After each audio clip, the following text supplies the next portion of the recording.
Me cambiaste por tu jefe, pero ahora rogas un lugar en mi vida, la venganza silenciosa de empezar de nuevo. Todo esto comenzó hace un poco más de 2 años. Yo tenía 36, y mi esposa, Lucía, 34. Llevábamos 4 años de casados. O al menos eso creía yo. 4 años en los que construimos una vida juntos, con sus altibajos, como cualquier pareja, pero siempre con la sensación o la ilusión de que estábamos del mismo lado. Pero una tarde cualquiera, después del trabajo, todo cambió. Lucía llegó a casa con una sonrisa extraña, forzada, como si llevara algo entre los dientes que no sabía cómo escupir. Se sentó frente a mí en el sillón, me miró directo a los ojos y me lo soltó así, sin anestesia. Estoy viendo a otra persona. Ya no soy feliz con vos. Necesito otra cosa. Esa otra cosa tenía nombre, apellido y una billetera obscena. Se trataba de Rodrigo, su jefe.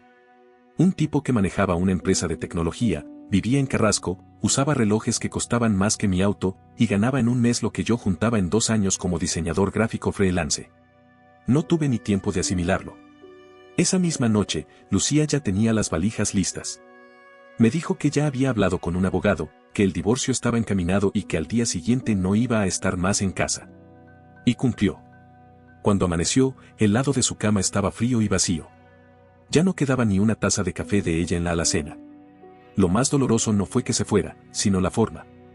Como si todo lo que habíamos compartido no valiera nada. Como si yo fuera un capítulo que había terminado y punto. Durante el divorcio no discutió por nada, me dejó la casa, el auto, hasta a nuestro perro, Moro, al que ella decía amar como a un hijo. Yo estaba desorientado. Esa actitud tan despreocupada me rompió más que el abandono en sí. Luego supe que Rodrigo le había comprado un apartamento en la Rambla de Montevideo. Me enteré por las redes sociales, claro. Lucía posando con copas de vino en terrazas de lujo, paseando por Europa, en yates que no sabía que existían. Con una sonrisa nueva, una vida nueva. Y mientras ella se paseaba por el mundo como una influencer de revista, yo me quedé en el silencio de nuestra casa. Bueno, ahora solo mía. Sentado en la cocina, con un mate frío al lado, preguntándome en qué momento todo se había ido a la mierda. Me sentía vacío, sin propósito. No comía bien, no dormía. Pasé semanas así. Perdido. Pero después de tocar fondo, algo se movió en mí.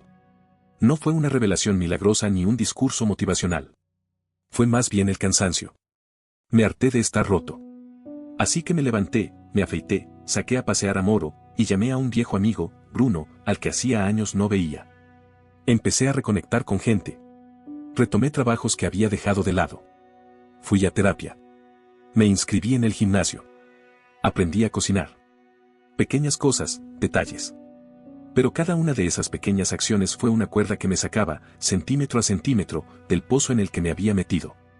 Mientras tanto, Lucía seguía mostrando su vida perfecta en redes. Cenas, joyas, spas, viajes. Yo ya no sentía rabia. Lo que sentía era otra cosa. Una mezcla de incredulidad y resignación. Me preguntaba cuánto iba a durar esa burbuja. La respuesta llegó de la forma más inesperada. Un día me llamó un abogado de Salto. Me dijo que mi tío abuelo Enrique, al que apenas recordaba, había muerto. Y que me había dejado como único heredero. Yo pensé que era una estafa. ¿Seguro que no se confundió de Santiago? No, señor, me dijo. Él lo nombró directamente en su testamento. Me dejó una herencia que, sinceramente, me cambió la vida. Plata, propiedades, una cuenta en dólares, y lo más increíble, una mansión en las afueras de Montevideo, con vista al río. Al principio pensé que todo era un error, pero no. Era real.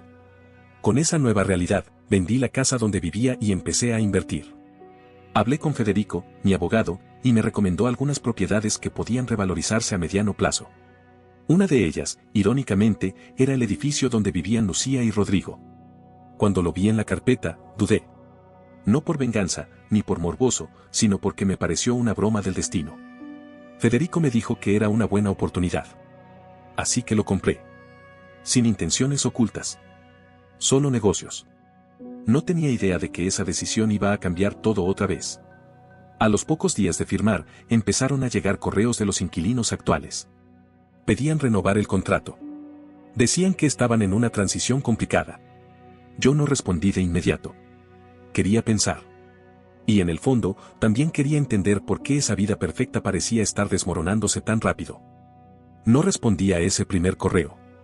Lo dejé en la bandeja de entrada, mirándolo de reojo cada tanto.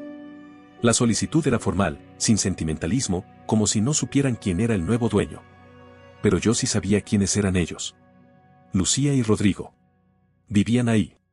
En ese mismo apartamento que él le había regalado cuando apenas me había dejado. El lujo, la comodidad, la vista al mar. Todo eso que una vez me dijo que nunca podría darle. Pasaron unos días y llegó un segundo mensaje, esta vez con un tono más urgente. Decían que tenían dificultades para mudarse de inmediato, que agradecían cualquier flexibilidad que pudiera ofrecerles. Todavía no había respondido. No por rencor, o eso me decía, sino porque no era mi prioridad. Estaba organizando otras propiedades, preparando nuevas inversiones. Esa, sinceramente, era solo una más. Entonces decidí venderla. El mercado estaba bien y tenía mejores opciones. Mi intención nunca fue hacerlo sufrir, pero tampoco me sentía obligado a proteger la comodidad de quienes me habían hecho pedazos. Así que no renové el contrato. Fue un simple movimiento inmobiliario. Pero para ellos fue el principio del derrumbe. Rodrigo, aparentemente, no estaba tan bien como aparentaba. Federico me lo confirmó luego, cuando comenzaron los trámites de venta, deudas, créditos impagos, préstamos con tasas absurdas. Todo el castillo de naipes se sostenía en promesas que nunca se cumplieron. Y cuando se enteraron de que no podrían quedarse, la tensión entre ellos empezó a crecer. Lo supe por Bruno, que conocía a alguien del mismo círculo de Rodrigo. Las discusiones eran constantes. Él ya no podía mantenerle el nivel de vida. Y cuando se acabó el condominio, se acabó también la relación. Lucía quedó sola. Empezaron los mensajes. Primero tímidos. Hola, Santiago. ¿Podemos hablar? Necesito discutir algo contigo. No respondí. Después llegaron otros más desesperados. Por favor, te lo pido. Es una emergencia. Seguí sin contestar. Pero la curiosidad empezó a carcomerme. ¿Qué tan grave podía ser? ¿Qué había pasado con su gran amor, con su vida perfecta? Hasta que, una tarde, tocan la puerta de mi nueva casa. Era ella. Lucía. Parada al otro lado, con la cabeza baja, los ojos hinchados. No traía maquillaje. Vestía ropa sencilla, sin marcas, sin brillos. No era la mujer que recordaba. No era la que se fue creyendo que había cambiado de liga. La dejé pasar. No por nostalgia, ni por lástima, sino porque quería ver hasta dónde era capaz de llegar. Nos sentamos en el living. Moro se le acercó, la olfateó, y se fue sin más. Eso me dijo mucho. Te necesito, dijo, sin rodeos. Su voz era débil, quebrada. Me quedé en silencio. No sabía qué decir. Ella empezó a hablar. Entre lágrimas, me contó todo. Rodrigo la había dejado. Apenas se enteró de que el contrato no se renovaría, empezó a alejarse. Discutían cada día. Ella no trabajaba, no tenía ingresos propios. Él dijo que ya no podía con todo, que ya no era rentable seguir juntos. Así, con esa palabra, rentable. La dejó sin dinero, sin hogar, sin plan B. Intentó pedir ayuda a su familia, a algunas amigas. Pero nadie le abrió la puerta. Todos sabían cómo me había tratado. Nadie quiso cargar con su naufragio. No tengo a dónde ir, me dijo, llorando. La escuché sin interrumpir. Parte de mí estaba anestesiada, pero otra parte quería ver hasta qué punto estaba dispuesta a humillarse para intentar revertir lo que ella misma destruyó. Quiero quedarme con vos, dijo finalmente. Solo un tiempo, hasta que pueda rehacerme.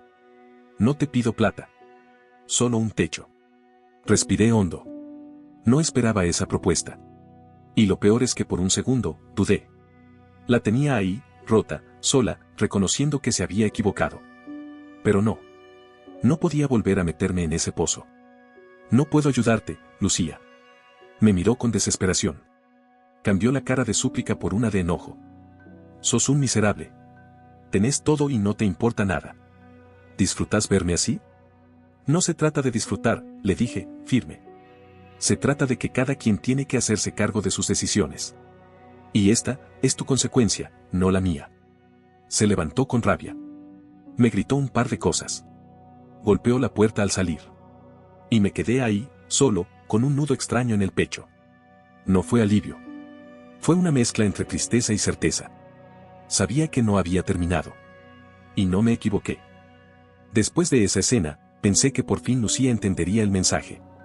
Que no habría más visitas, ni súplicas, ni intentos de chantaje emocional. Pero no. Fue apenas el comienzo de una nueva etapa, más oscura y desesperada. Las semanas siguientes fueron una lluvia constante de mensajes. Algunos eran intentos de reconciliación, otros eran insultos apenas disfrazados. A veces rogaba por ayuda, otras veces me culpaba por su desgracia. Santiago, por favor, solo quiero hablar. Sos un egoísta. Te importás solo a vos mismo. Me dejaste sola sabiendo cómo estaba. Yo no respondía. Ya no me afectaba como antes, pero igual, dolía. Había sido mi esposa. La mujer con la que compartí tantas cosas. Que ahora estuviera así, en una espiral de desesperación, me generaba una mezcla incómoda de compasión y rabia. Y entonces llegó lo inesperado. Un día, revisando el correo, encontré una notificación legal. Al principio pensé que era por la venta de una propiedad, pero no. Era una demanda. Lucía me estaba acusando de abandono emocional. Tuve que leerla 2 veces. Decía, básicamente, que yo era responsable de su situación actual porque me había negado a ayudarla cuando más lo necesitaba. Que le había cerrado la puerta, literal y metafóricamente, sabiendo que no tenía a dónde ir. Me reí. No podía creerlo.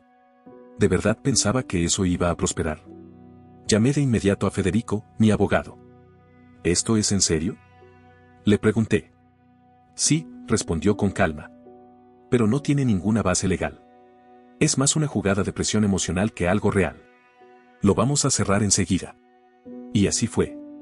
Federico presentó la respuesta. El juez desestimó la demanda en cuestión de días. Era absurda, sin fundamentos. Pero igual, me molestó. No por lo legal, sino por el nivel al que estaba dispuesta a llegar con tal de sacarme algo. Después de eso, Bruno, el amigo que me había ayudado durante mi peor momento, me llamó preocupado. Che, Santiago, te aviso por si no lo sabes. Lucía está hablando de vos por todos lados. ¿Cómo que hablando?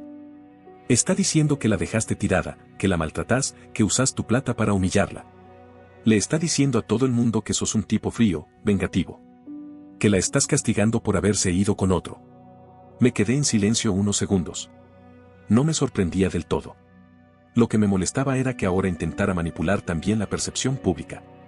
No era solo un tema legal o emocional, era un intento de ensuciarme.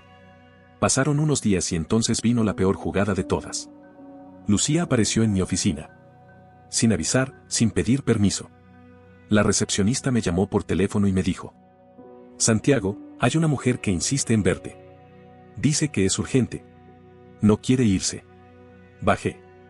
Era ella. Más arreglada que la última vez, pero con una mirada vidriosa. La hice pasar a una sala pequeña, más por incomodidad que por cortesía. Se sentó frente a mí, respiró hondo y dijo: No vengo a discutir. Solo quiero que me escuches. No contesté. Esperé. Todo esto no tiene que ser así. Podemos trabajar juntos. Por el bien de los dos. Me apoyé en el respaldo de la silla. No podía creer lo que estaba escuchando. ¿Trabajar juntos en qué? En nosotros. Yo sé que te lastimé, pero también sé que vos y yo siempre tuvimos algo especial. Tal vez esto, todo lo que pasó, fue una señal de que deberíamos intentarlo de nuevo. Quise reírme, pero me contuve. La miré a los ojos. ¿Querés volver conmigo? Ella asintió, con una sonrisa frágil. No, Lucía. No. Ya no. ¿Por qué no?, dijo, con una mezcla de rabia y tristeza. ¿Por qué te dejé por otro? ¿Por qué ahora tenés plata y no te interesa ayudar a nadie? No, le respondí. Porque yo te amaba, y vos me trataste como si fuera descartable. Porque pensaste que él era mejor. Y ahora que no tenés nada, venís a buscar refugio en mí. Pero no soy tu salvavidas. Eso ya no existe. Se quedó en silencio. Luego empezó a llorar. Esta vez no como antes, no como quien actúa. Lloraba de verdad. Hundida. Después de que Rodrigo me dejó, traté de buscar trabajo. Pero no tenía nada. Mi currículum está vacío, Santiago. Dejé todo por él. No tengo ahorros, no tengo red. Estoy durmiendo en el sillón de una amiga y no voy a poder quedarme mucho más. ¿Y qué querés que haga yo con eso? No sé. Solo, necesitaba decirlo. Vos lograste rehacer tu vida. Yo no sé cómo hacerlo. Me quedé mirándola en silencio. Sentía pena, sí. Pero también entendía que no podía meterme más en eso. No podía ser su salvación. Porque no era mi responsabilidad. No puedo ayudarte, le dije al final. Y no porque te odie. Sino porque no soy la persona que puede arreglar esto por vos. Ella asintió. Se levantó despacio. Me miró por última vez, sin decir nada. Y se fue. Esa vez, no hubo insultos. Ni portazos. Solo un silencio largo. Un silencio que, por primera vez, se sintió como cierre. Después de aquella última visita, creí sinceramente que todo había terminado. Que, por fin, Lucía había comprendido que nuestra historia ya no tenía vuelta. Y durante un tiempo, así lo pareció. Silencio. Paz. Un respiro necesario. Me concentré en mi vida. Terminé de vender 2 propiedades que me había dejado mi tío abuelo, reinvertí parte del dinero y empecé a darle forma a un proyecto que había soñado desde hace años, abrir mi propio estudio de diseño. Ya no como freelance aislado, sino como dueño, con mi equipo, con clientes grandes. Algo mío. Empecé a sentir que, por fin, estaba donde quería estar. No por lo material, sino por la libertad.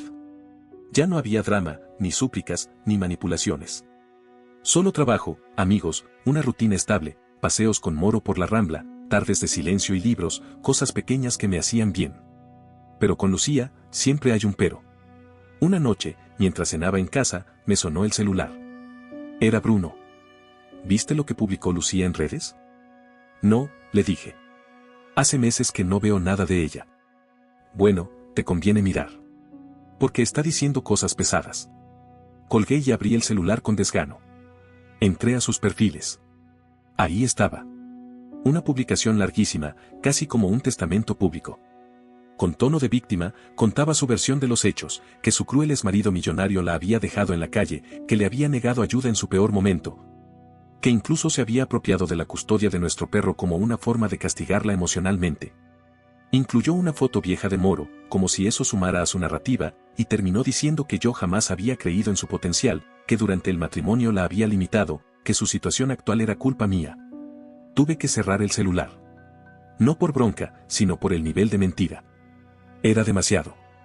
Sabía perfectamente lo que estaba intentando, manipular la percepción pública, victimizarse, usar la presión social como último recurso. Tal vez esperaba que alguien me confrontara. Que algún conocido la defendiera. Pero nadie lo hizo. Nadie le creyó.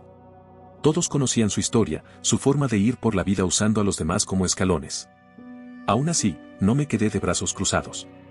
Llamé a Federico, le conté todo y le envié capturas de las publicaciones. En cuestión de horas redactó una carta formal exigiendo que eliminara el contenido y se abstuviera de seguir difamándome. De lo contrario, iniciaríamos acciones legales por calumnias. No quería llegar a ese punto. Odiaba involucrar abogados en temas personales. Pero esta vez era necesario. Ya no era un berrinche privado. Estaba ensuciando mi nombre públicamente. Y no lo iba a permitir. Las publicaciones desaparecieron. Una por una. Sin disculpas, sin explicaciones. Solo se borraron, como si nunca hubieran existido. Pero sabía que no era el final. Con Lucía, siempre hay una próxima movida. Y llegó. Una semana después. Federico me llamó otra vez. Te vas a sorprender, me dijo. Lucía firmó un documento legal. Renunció a cualquier tipo de reclamo o demanda futura contra vos. Cerró toda posibilidad de interferir en tu vida. ¿Cómo? Pregunté, confundido. Exacto como lo oís. No quiere seguir. Dice que va a ocuparse de su vida. Que ya no quiere más problemas. Me quedé en silencio. Una parte de mí no lo creía. Otra parte quería pensar que, finalmente, se había rendido. O que había entendido que su estrategia no iba a funcionar más conmigo. Tal vez simplemente había encontrado otra dirección hacia la cual volcar su caos. Pasaron un par de semanas. No supe más de ella. Hasta que, otra vez, Bruno apareció con noticias. Che, Santiago. ¿Te enteraste? ¿De qué? Lucía está embarazada. Me quedé mudo. ¿De Rodrigo? Pregunté. No. De otro. Un tipo nuevo. Martín se llama. No tiene laburo fijo, vive medio de changas. Nadie sabe bien cómo se conocieron. Pero según parece, él ya se borró cuando se enteró del embarazo. No dije nada. Solo asentí, aunque él no pudiera verme. Y ahí entendí. No era mala suerte. No eran errores del destino. Era un patrón. Un ciclo autodestructivo. Lucía saltaba de Salvador en Salvador, buscando quien le arreglara la vida, sin nunca construir algo por sí misma. Esta vez, ni siquiera había logrado retener al padre de su hijo. Sentí un nudo en el pecho. No de tristeza por ella, sino de reafirmación. De saber que, por más vueltas que diera, había tomado la mejor decisión de mi vida al soltarla. Mi mundo, mientras tanto, estaba mejor que nunca. Mis inversiones marchaban bien, el estudio crecía, había logrado independencia, estabilidad y, lo más importante, paz. Volví a involucrarme en causas sociales, apoyé a una organización de jóvenes emprendedores y me reencontré con partes de mí que había olvidado durante el caos. Me descubrí otra vez. Y me gustó lo que encontré. Pensé que esa era la última página del capítulo Lucía. Pero no. Porque con ella, la historia siempre tenía una postdata. Un sábado por la mañana, estaba en casa preparando café. Era de esas mañanas tranquilas, con el sol entrando por el ventanal y Moro echado en el jardín, cuando escuché que golpeaban la puerta. No fue el timbre. Fue un golpecito seco, como de alguien que duda si realmente quiere ser recibido. Miré por la mirilla. Y ahí estaba. Lucía. Mi primera reacción fue una mezcla de incredulidad y cansancio. Ya habíamos pasado por todo. Demandas, súplicas, difamación, hasta una especie de despedida definitiva. Pero ahí estaba de nuevo, parada frente a mi puerta, sin maquillaje, con la cara cansada y ropa sencilla. Abrí apenas lo necesario para que me viera la cara. ¿Qué querés, Lucía? Solo hablar, dijo. Te prometo que no va a haber drama. Una parte de mí quería cerrar la puerta en su cara. Otra, más por curiosidad que por compasión, decidió dejarla pasar. Entró, se sentó en el mismo sofá de siempre, y por primera vez desde que todo comenzó, no lloró. No suplicó. Habló con una seriedad que no le conocía. Estoy embarazada, dijo, mirándome fijo. Y no, no es tuyo. Lo sabes. Asentí, sin decir nada. Martín me dejó en cuanto se enteró. No tengo a dónde ir. No tengo plata, no tengo familia. Estoy sola, y no sé qué hacer. ¿Y qué esperas de mí? Nada material, respondió. No vengo a pedirte techo ni plata. Solo, consejo. No sé cómo empezar de nuevo. Vos lo hiciste. Yo no tengo idea de cómo se reconstruye una vida cuando no queda nada. Esa frase me agarró desprevenido. Por un segundo, vi algo real en ella. Ya no la altanera que se fue con otro. Ya no la mujer desesperada por mantener su estatus. Era alguien derrumbado. De verdad. ¿Y por qué yo? Porque fuiste el único que no me empujó cuando estaba cayendo. Solo te corriste. Y ahora entiendo por qué. Suspiré. Me quedé un rato en silencio. No sabía si me estaba manipulando otra vez o si, por fin, había tocado fondo de verdad. Pero incluso así, sabía que yo ya no era la persona que podía salvarla. Lucía, no puedo ayudarte. No por enojo, ni por rencor. Es que no puedo ser esa figura en tu vida. No soy el que te va a sostener ahora. Porque no te corresponde depender de mí. Tenés que aprender a sostenerte sola. Ella asintió, sin discutir. Sin llorar. Solo se levantó y dijo: gracias por escucharme. Y se fue. Tranquila. En silencio. Esa vez, sí sentí un cierre.